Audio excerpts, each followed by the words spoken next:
예, 여러분 안녕하세요. 자, 오늘은 세상 읽기와 논술 두 번째 시간으로 비판적 사고와 논증에 대해서 한번 같이 공부해 보도록 하겠습니다.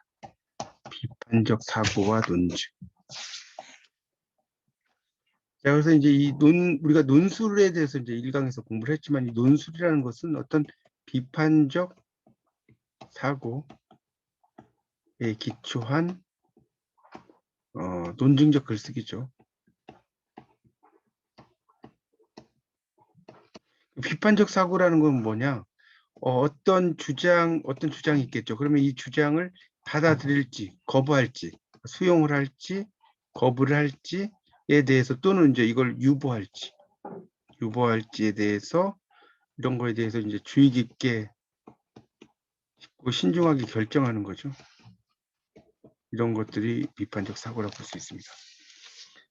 그러니까 이 비판적 사고라는 것은 이제 약간 창의적인 사고일 수도 있어요. 비판적 사고는 비판적이고 창의적인 사고라고 볼 수도 있습니다. 이거는 결국 이제 고등 사고 능력이다. 이렇게 이야기를 할 수가 있겠습니다. 그래서 이제 뒤에 뭐 비판적 사고에 대한 이 자료들이 26페이지, 27페이지 막 나오는데 그건 읽어보시고요. 자, 28쪽으로 가보시면 왜 비판적 사고가 필요한가? 28쪽을 넘겨보세요. 왜 비판적 사고가 필요한가? 자, 이 비판적 사고는 이제 크게 보면 4번까지 있어요. 한번 써보세요. 2.2 그 밑에다가 첫 번째는 이제 학문 활동의 기초다. 비판적 사고는 학문 활동의 기초가 되고요. 두 번째는 합리적인 민주사회의 토대가 되죠. 합리적인 민주사회의 토대. 세 번째는 정보사회의 적응 능력.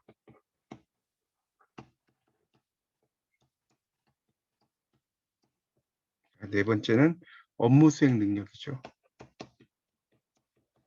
자, 이게 이제 네 가지의 특징이라고 볼 수가 있습니다. 자, 그래서 28쪽에 그 2.2에서 4줄 내려가면 첫째부터 나오죠. 첫째, 학문 활동을 하기 위해서 비판적 사고 능력이 필수적이다. 이게 나오고요. 그다음 둘째 동그라미, 합리적이고 민주적인 사회에서 시민들이 스스로 생각하고 문제점을 이제 다른 사람과 자유롭게 토론하고 심사숙고 증거의 뒷받침을 근거로 사안을 결정하고, 자, 셋째 동그라미, 정보화 사회 혹은 지식 기반 사회 등으로 특정지어지는 현대 사회의 특징과 밀접하게 연관되어 있다. 자, 29쪽에 그 두 번째 단락의 넷째 동그라미, 나아가 비판적 사고는 직장에서 업무를 수행하기 위해서 기본적으로 갖춰야 될 능력이다. 자, 이런 말 나오죠. 그런 것들 알아두시면 될 것 같고요. 그래서 이제 비판을 한다는 것은 그 여기 그 30페이지 넘겨보세요. 30페이지. 30페이지 넘겨보시면 첫째 줄에 나오죠. 비판이란 말의 의미를 정확하게 이해해라. 비판을 잘못된 점을 찾아내는 것으로만 생각하는 경우가 있기 때문이다. 이렇게 나왔죠. 그러니까 꼭 비판은 잘못된 점만 찾는 것이 아니라 잘못된 점을 지적을 하고 어떤 자기 주장이라든가 이런 것들을 잘 이야기하는 그런 거라고 볼 수가 있겠습니다. 그런 내용으로 이해하시면 될 것 같아요. 34쪽에 보면 비판적 사고와 논증 분석이라고 하는 게 나오죠. 그 비판적인 사고를 어떻게 해야 되는지. 자, 거기 비판적 사고 논증 분석 그 두 번째 단락에 보면 논증을 분석하기 위해서는 다음과 같은 순서를 밟아야 한다. 여기 1, 2, 3, 4 나오는 부분, 이 부분 전체 네모를 좀 쳐주세요. 1, 2, 3, 4. 34페이지입니다. 그래서 첫째는 뭡니까? 글이 어떤 문제를 다루는지 파악해라. 둘째는 그 문제에 대한 글의 결론이 무엇인지를 파악해라. 셋째는 결론에 대한 근거가 뭔지를 파악해라. 넷째는 근거가 둘 이상일 경우에 상호 의존적인지 독립적인지 파악해라. 자, 이런 것들을 잘 보시면 되겠죠. 예를 들어서 상호 의존적이라는 건 이런 거죠. 상호 의존적 예를 하나 든다면 그런 거죠. 소크라테스는 죽는다. 소크라테스는 죽는다. 자, 그리고 근거 1을 논다면 뭡니까? 소크라테스는 사람이다. 소크라테스는 사람이다. 자, 근거 2를 든다면 사람은 모두 죽는다.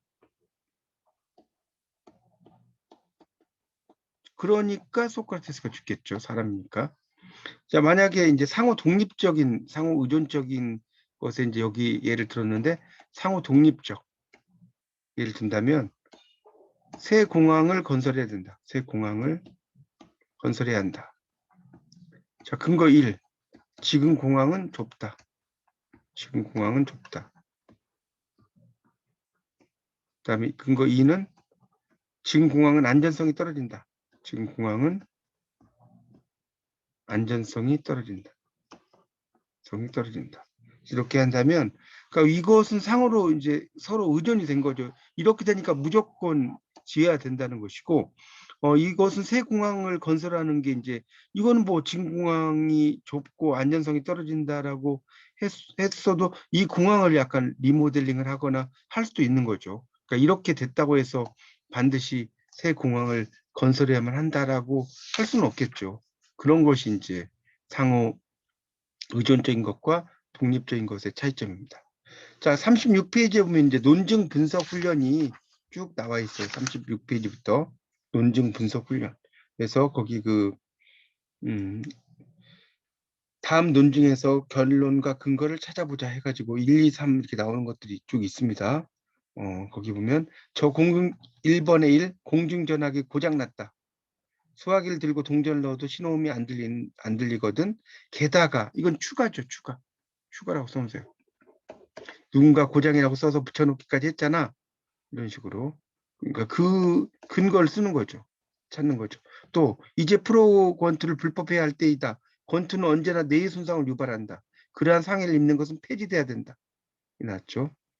게다가 조직화된 범죄를 도와준다. 이런 식으로 이제 그 밑에 근거가 제시되는 하나의 예라고 볼 수 있을 것 같습니다. 40페이지로 이제 넘기시면 비판적 사고와 논술이라고 써져 있죠. 비판적인 사고와 논술.